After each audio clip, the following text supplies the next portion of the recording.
नमस्कार, मी अनुजा। सिंधुदुर्गच्या सामाजिक, राजकीय आणि आर्थिक वाटचालीचा प्रमुख साक्षीदार असलेल्या दैनिक तरुण भारत संवादने लाखो वाचकांच्या मनात विश्वास मिळवलाय। दैनिक तरुण भारतची लेखणी नेहमीच अन्यायाविरुद्ध आवाज उठवणारी राहिली आहे। तरुण भारत संवादच्या सिंधुदुर्ग आवृत्तीचा 42वा वर्धापन दिन सोहळा मान्यवरांच्या उपस्थितीत दिनांक 9 जानेवारी रोजी संपन्न झाला। तरुण भारत सिंधुदुर्गच्या 42व्या वर्धापन दिनाचं उद्घाटन तरुण भारतच्या संचालिका सौ सई ठाकूर बिजलानी यांच्या हस्ते सावंतवाडी मांगिरीश बँक्वेट हॉल येथे संपन्न झालं। यावेळी व्यासपीठावर सावंतवाडीच्या नगराध्यक्षा श्रद्धाराजे भोसले, लखम राजे भोसले, वेंगुर्लेचे नगराध्यक्ष दिलीप गिरप, तरुण भारतचे संपादक विजय पाटील, सीएमओ उदय खाडीलकर, सिंधुदुर्ग रत्नागिरी आवृत्तीचे संपादक शेखर सामंत, जिल्हा जाहिरात व्यवस्थापक श्याम पंडित, जिल्हा वितरण प्रमुख सचिन मांजरेकर, जिल्हा पोलीस अधीक्षक मोहन दहीकर, माजी राज्यमंत्री प्रवीण भोसले, तहसीलदार श्रीधर पाटील, जिल्हा बँक अध्यक्ष मनीष दळवी, भाजप जिल्हाध्यक्ष प्रभाकर सावंत, जिल्हाधिकारी तृप्ती धोडमिसे आदी उपस्थित होते।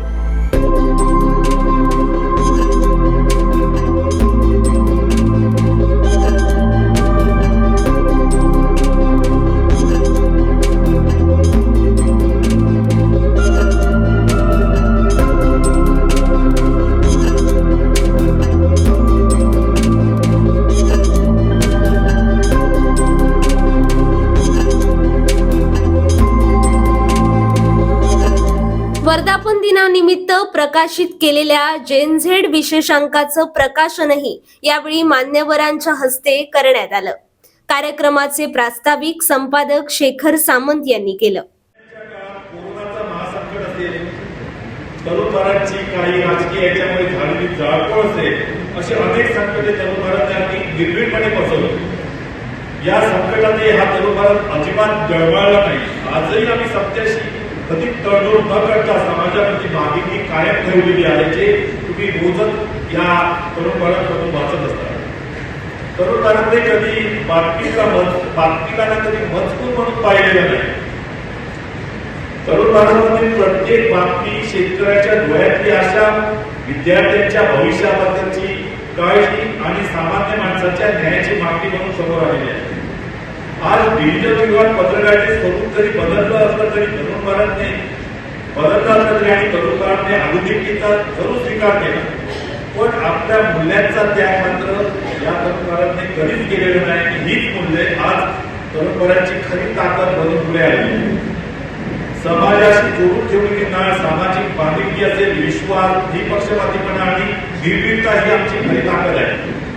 त्यामुळे तर तरुण भारतमधील बातमी आणि तरुण भारतमधील लेख म्हणावा, विश्लेषण हा एक प्रकारचा दस्तऐवज समजला जातो। आज अनेक समाज माध्यमे, अनेक चॅनल्स, अनेक वृत्तपत्रे समाजात घडणाऱ्या घडामोडींचं संकलन करून तुमच्यापर्यंत आणत असतात, पण जोपर्यंत एखादे वृत्त, एखादी घटना तरुण भारतमधून प्रसिद्ध होत नाही, तोपर्यंत त्यावर जनता असेल, प्रशासन असेल, राजकीय व्यवस्था असेल विश्वास ठेवायला तयार असते। पण या सर्व तीव्र स्पर्धेमध्ये सबसे तेज आणि सबसे प्रखर हा बाणा आम्ही कधीच सोडलेला नाही। सर्वात महत्वाचं म्हणजे व्यक्तिद्वेषी, व्यक्ती केंद्री, पूर्वग्रहदोषी अशी पत्रकारिता आम्ही कधीच केलेली नाही। आणि हा आम्ही केलंय, आम्ही समाज केंद्रित पत्रकारिता मात्र जरूर निश्चितपणे केली आहे। कारण आमचा फोकस आहे तो फोकस आमचा सामान्य माणूस असेल, सामान्य शेतकरी असेल, सामान्य मच्छीमार असेल, हाच आम्ही आमचा फोकस ठेवलेला आहे।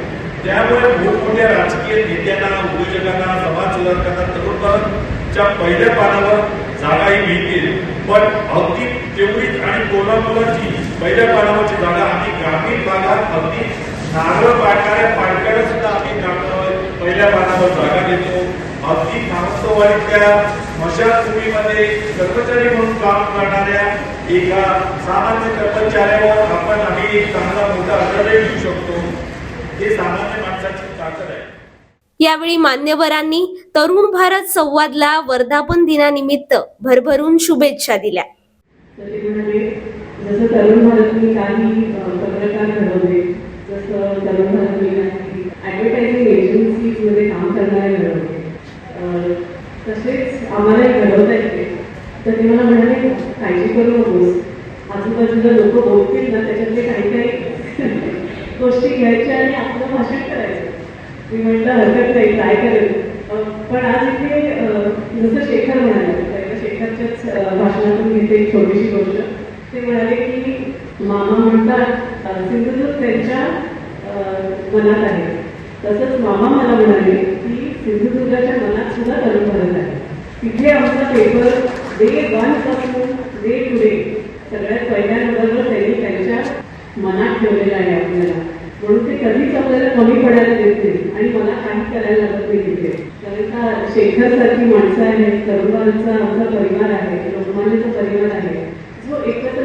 मला माहित नाही काय कनेक्शन आहे तर माझ्या वडिलां आजोबांची पुण्याई पडायची की माझ्या वडिलांना नेहमी ना चांगली माणसं मिळतात, चांगले कर्मचारी मिळतात, तसेच चांगले वाचकही लाभलेले आहेत. दरवर्षी मी कार्यक्रमाला जाते तेव्हा अशीच गर्दी असते आणि लोक मुद्दाम येतात कार्यक्रमाला. की तरुण भारत म्हणाले की तरुण भारतचा कार्यक्रम आहे म्हणून गेलंच पाहिजे, तिथे हजेरी लावलीच पाहिजे. त्यामुळे आम्हाला जास्ती इन्व्हिटेशन पण द्यायला लागत नाही. जसं आम्ही म्हणतो की तरुण भारत वाचक परिवार, तर आम्ही तुम्हाला परिवारच समजतो.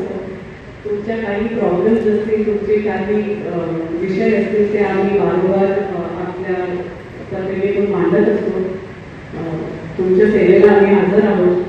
इतके वर्ष तुम्ही आपल्या हृदयात आम्हाला स्थान दिलंय, तसंच पुढेही देत राहा अशी मी विनंती करेन. यावेळी सावंतवाडीच्या नगराध्यक्षा श्रद्धाराजे भोसले, वेंगुर्ले नगराध्यक्ष दिलीप गिरप, जिल्हाधिकारी तृप्ती धोडमिसे, जिल्हा पोलीस अधीक्षक मोहन दहीकर, लखम सावंत भोसले यांचा सत्कार संचालिका सई ठाकूर बिजलानी यांच्या हस्ते झाला.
तसेच आंतरराष्ट्रीय नेमबाज प्रशिक्षक ॲडव्होकेट विक्रम भांगले, सामाजिक कार्यकर्त्या सानिका केरकर, जेनझेड पुरवणीतील लेखकांचा सत्कार करण्यात आला. तसेच जिल्हा आणि तालुका पत्रकार संघ पुरस्कार प्राप्त पत्रकारांचा सन्मानही करण्यात आला. वर्धापन दिन तरुण भारतचा दरवर्षी येतो. बऱ्याच वेळा आम्ही हजर असतो. बरेचसे सत्कार माझे पण झालेले आहेत यापूर्वी. हे अंकुरणी पडलेलं आहे. तरुण भारताबद्दल बोलायचं झालं तर एक सांगता येईल की पूर्वी ब्रश करायचा, तोंड घासायचं असतं तेव्हा कोलगेट घेतलं जायचे. कोलगेट ही कंपनी आहे, पण आपण टूथपेस्ट घेतली काय कधी म्हणत नव्हतो, कोलगेट घेतली का. तसं तरुण भारतचं. तरुण भारत किलो काय तरुण भारत कुठे आहे. पेपर आला काय आपण म्हणत नाही, तरुण भारत आला काय. म्हणजे हे एक तरुण भारत हे एवढं अंगवळणी पडलेलं नाव आहे की सकाळी उठल्यानंतर जर पेपर बाहेर दरवाजाला दिसला नाही तर चुकल्यासारखं वाटतं.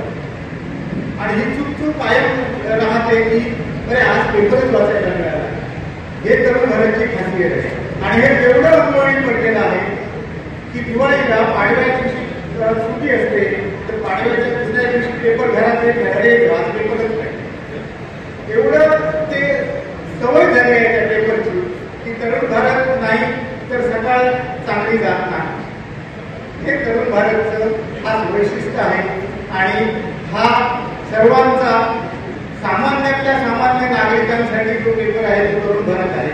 याचं कारण असं आहे की सर्व क्षेत्रातल्या नागरिकांसाठी लोकांसाठीच्या बातम्या या आपण तरुण भारतमध्ये वाचतो. कोणतंही क्षेत्र घ्या, एज्युकेशन घ्या, क्रीडा घ्या, सामाजिक घ्या, राजकारण घ्या, प्रत्येक क्षेत्रातली बातमी तुम्हाला त्या पेपरमध्ये वाचायला मिळते. त्यामुळे तो पेपर नसला तर कुठल्यासारखं वाटतं. यासाठी तरुण भारतासाठी सर्वांना मी विनंती करतो, एक जोरदार टाळ्या वाजवल्या पाहिजे.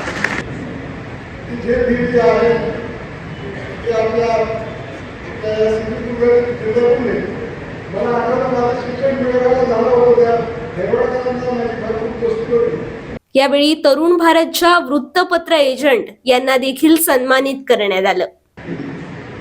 तरी मॅडम रात्री 12 वाजता जरी फोन केला तरुण भारतमध्ये तर आपले जे कोणी तिथे असतील उपस्थित असतील जे काही आपल्याला सांगायचं असेल ती बातमी महत्वाची असेल तर ती काही करून लोक शेवटी कुठे बेळगावला पाठवून आणि दुसऱ्या दिवशी वाचत असतात. एवढ्या अशा तऱ्हेचं कर्तव्य व्हावं अशा तऱ्हेचं तरुण भारत राहिलेलं आहे. आपल्या कुठलीही गोष्ट असून तरुण भारतमध्ये आली पाहिजे. त्याच्यामुळे बसलेलं असेल ते ज्येष्ठ लोक मला असं आमच्यापेक्षा कंपनी वगैरे बसलेलं आहे तरी सुद्धा तरुण भारत सगळ्यांना असल्यामुळे मला आपण आज इथे बोलण्याची संधी दिली. त्याची जे आपल्या आंदोलनं असतील, आपले लिखाण असेल, आपल्या व्यक्तिमत्व असतील, काही असतील, या सगळ्याला तरुण भारतने साथ दिली असं प्रत्येकाला वाटतं. माझ्या कार्याला तरुण भारतने साथ दिली पाहिजे. खेळाच्या बाबतीत सुद्धा सगळं जे तुमचं पान असेल, शेवटचं पान असेल, त्याच्यावर सुद्धा सगळेजण आकर्षित असतात. त्याच्यावर सगळ्या बातम्या आपल्या सगळ्या सुरक्षा दिलेल्या असतात. अशा तऱ्हेने या तरुण भारतने सगळ्या विशेष करून या तरुण भारतने आमच्या सिंधुदुर्ग जिल्ह्याला महत्वाचं स्थान हे सगळे महाराष्ट्रात दिलेले आहे. तरुण भारत सगळीकडे सुरू झाले पण मुळात तरुण भारतने भेट घेतली की जे बिल जे आहे ते आपल्या सिंधुदुर्ग जिल्ह्यातून कार्यक्रमाचं सूत्रसंचालन प्राध्यापक अमर प्रभू यांनी केलं तर आभार उपसंपादक राजेश मोंडकर यांनी मानले.